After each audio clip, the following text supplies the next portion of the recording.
कक्षा 9 की आपकी जो प्रश्नावली 7.3 है यानी 7.3 जो एक्सरसाइज है उसके हम पहले वाले क्वेश्चन को यहाँ पर सॉल्व करते हैं। इसमें लिखा है कि आपके पास कोई एक त्रिभुज है, ट्राइंगल ABC, ये जो ट्राइंगल आपको ABC दिया गया है, और जो ट्राइंगल DBC है यानी DBC, इसी में एक छोटा वाला त्रिभुज भी है, पर बने दो समद्विबाहु त्रिभुज इस प्रकार हैं। इसमें आपके क्या है आधार क्या है इनका, बेस, ये बेस है। इसी बेस पर बना है एक ये त्रिभुज बना है, उसका भी बेस BC है, और ये वाला भी, ये जो ABC है उसका भी बेस क्या है, आधार क्या है, BC है। तो दो त्रिभुज आपके यहाँ पर बने हुए हैं, ठीक है कि नहीं। चलिए, दोनों ही समद्विबाहु त्रिभुज हैं, दोनों ही समद्विबाहु, उनकी दो भुजाएं आपस में क्या है, बराबर हैं, ठीक है। वो इस प्रकार से है कि A और D, जो A है और जो D है, भुजा BC, ये जो भुजा, ये जो साइड आपको BC दिख रही है, कि एक ही ओर स्थित है, यानी एक ही तरफ AB है, उसी तरफ A है और उसी तरफ D है। इस BC के उसी तरफ D है और उसी ओर A है, यानी ऐसा नहीं है कि इस BC के इधर D हो और इधर A हो, नहीं, उसी ओर है, ठीक है। चलिए, जैसे कि स्थिति आपको यहाँ पर इस फिगर में दिखाई गई है, आकृति में दिखाई जा रही है। यदि AD बढ़ाने पर VC को P पर प्रतिच्छेद करें, यदि हम AD को, ये जो AD है इसको और थोड़ा सा आगे बढ़ा के ले आए, तो ये P पर क्या करता है, इसको प्रतिच्छेद यानी काट रहा है। तो आपको दर्शाना है, बताना है कि जो त्रिभुज ABD है, ABD, ये जो यहाँ पर ये जो आपका त्रिभुज बन रहा है, ये वाला ट्राइंगल, और जो ट्राइंगल है ACD, इधर वाला ये जो ट्राइंगल है, त्रिभुज है, वो आपस में क्या है, सर्वांग सम यानी कि कॉन्ग्रुएंस है, ठीक है कि नहीं। तो ऐसा आपको यहाँ पर इसमें बताना है, ठीक है। तो इसको हम किस प्रकार से हल करेंगे उसको हम यहाँ पर देख लेते हैं। यहाँ पर हमारे जो त्रिभुज हैं उन्हें अलग अलग हमें बनाना भी होगा, इन दोनों त्रिभुजों को, तो उनको भी हम अलग से बनाते हैं, ठीक है कि नहीं। चलिए, तो सबसे पहले हम ये जो हमारे त्रिभुज हैं, इन दोनों ही त्रिभुजों को हम अलग अलग यहाँ पर बनाए लेते हैं। तो यहाँ पर सबसे पहले तो आपका त्रिभुज है ABD, ये कुछ इस तरीके से बनेगा।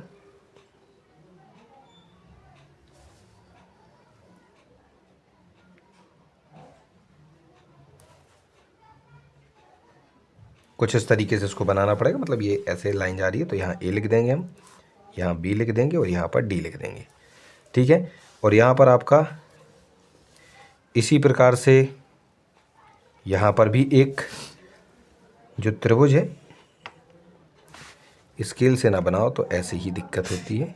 चलिए,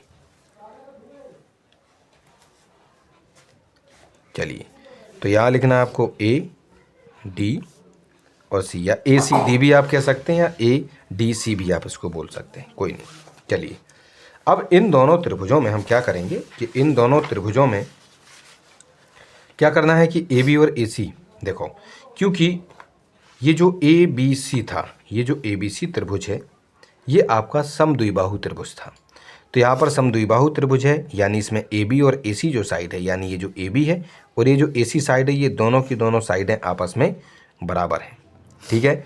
BD और CD, BD कहाँ है, देखो, ये जो B से लेके D है और ये जो C से लेके D है, ये दोनों भी बराबर। कहना सर क्यों, अरे क्योंकि इसमें दो त्रिभुज बन रहे थे, एक तो BDC त्रिभुज भी था, ये भी त्रिभुज आपका समद्विबाहु था, यानी इसकी भी दो भुजाएं आपस में बराबर हैं, ठीक है। तो इस वजह से BD और CD भी बराबर, यानी कहने का मतलब ये है कि यहाँ पर AB और यहाँ पर जो AC है ये बराबर होगी, और ये जो BD है और ये जो CD है ये दोनों भी बराबर होंगे, क्योंकि क्वेश्चन में हमसे ये कहा गया था कि ये दोनों के दोनों त्रिभुज जो है समद्विबाहु हैं, तो उनकी दो भुजाएं आपस में बराबर होंगी। आइसोस्केलेस ट्राइंगल है क्योंकि ये, और AD और AD, देखो AD इसमें भी है छात्रों और AD इसमें भी है, तो इस हिसाब से ये दोनों के दोनों त्रिभुज आपस में सर्वांग सम यानी कि सर्वांग सम यानी कि कॉन्ग्रुएंस हो जाएंगे, और उसके लिए जो नियम लगेगा वो SSS यानी साइड वाला रूल लगेगा, यानी कि भुजा वाली समरूपता वाला जो आपका नियम है,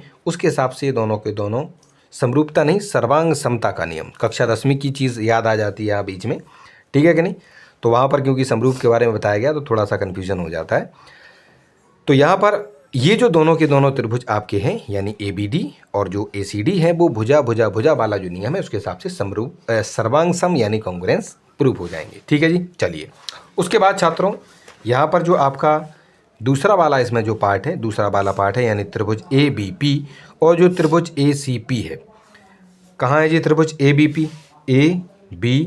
पी, ये वाला जो आपका त्रिभुज ए बी पी है और जो त्रिभुज ए सी पी है, इन दोनों को ही हम यहाँ पर बनाते हैं छात्रों। ये लीजिए, यहाँ से ऐसे इसको खींचेंगे और यहाँ से इसको ऐसे हम करेंगे, यहाँ पर ऐसे ऐसे जाएंगे यहाँ से छात्रों और इधर से आप इस ओर आएंगे। ठीक है जी, तो ये रहा आपका ए बी पी और ये रहा आपका ए सी पी भी आप इसको बोल सकते हैं। ठीक है, चलो तो ए सी पी। तो यहाँ पर छात्रों हमें करना क्या है कि इन दोनों के दोनों त्रिभुजों को भी सर्वांग सम यानी कि आपको कॉन्ग्रुएंस इन दोनों को प्रूव करना है। तो क्या करेंगे आप, देखो जो त्रिभुज ए बी पी और ए सी पी को आपको सर्वांग सम सिद्ध करना है, तो उसके लिए क्या करेंगे कि अभी अभी हमने ऊपर यहाँ ए बी डी इस वाले और ए सी डी यानी ए सी डी इसको, इन दोनों को ही हमने क्या किया है, अभी अभी इनको सर्वांग सम यानी कि कॉन्ग्रुएंस प्रूव किया है। तो होगा ये कि जो बी ए डी होगा, कहाँ है बी ए डी, ये वाला जो एंगल है यानी यहाँ पर ये जो एंगल है,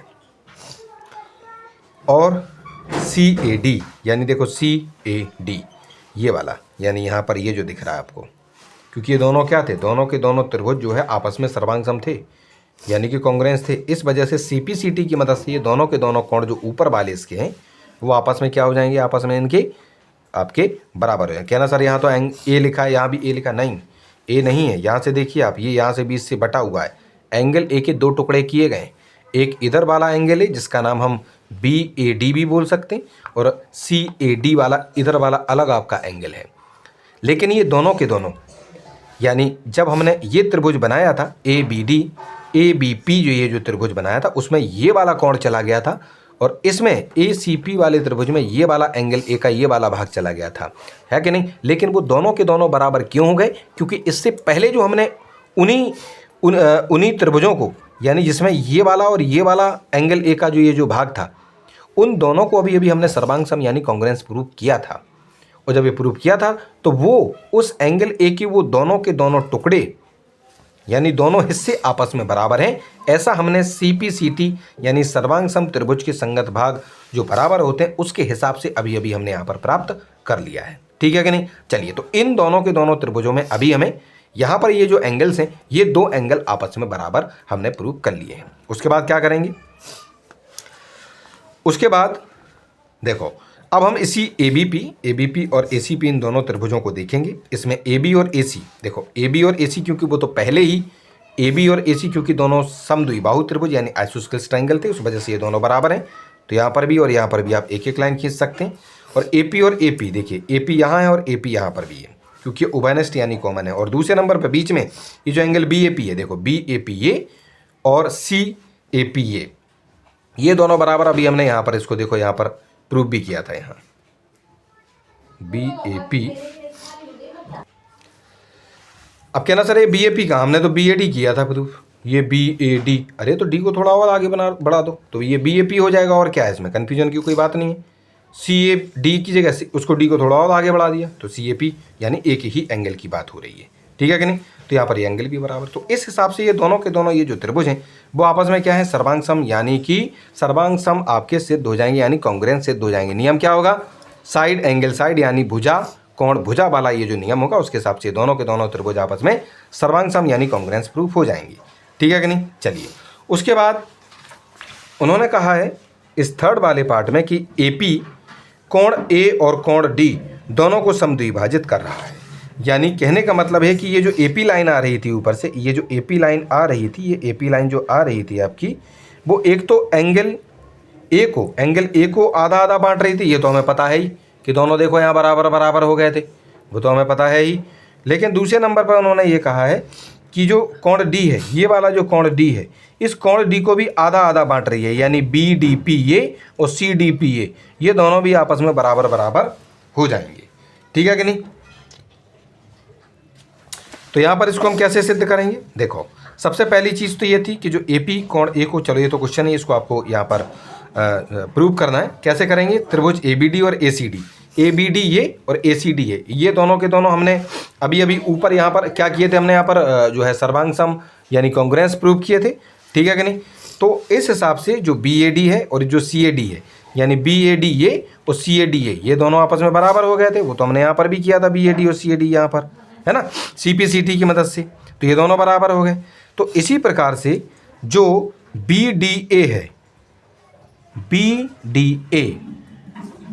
BDA कहाँ है आपका, BDA ये वाला ये जो है आपका BDA ये कोण है कि नहीं, और जो CDA कहाँ है, CDA ये वाला कोण जो है ये भी बराबर हो जाएगा। यानी यहाँ पर ये जो कोण है, यहाँ पर ये जो कोण बन रहा है, यहाँ पर ये जो कोण बनेगा इधर वाला, ये जो ऊपर वाला कोण वो आधा आधा बढ़ जाएगा।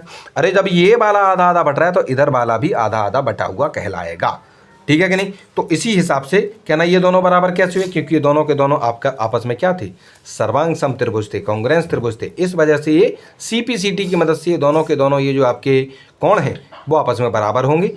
और यही चीज़ हमें ये बतानी थी कि इस D को भी आधा आधा ये बांट रहे हैं। उन्होंने ये नहीं कहा कि नीचे वाला तो ऑटोमेटिक बढ़ जाएगा, क्योंकि ऊपर वाला जितना होगा जब उसको बांटा है तो नीचे वाले को भी आधा आधा बांट रहा है, ठीक है कि नहीं। चलिए, तो इस तरीके से ये जो आपका फर्स्ट वाला क्वेश्चन है छात्रों, यहाँ पर आपका ये सॉल्व हो जाता है।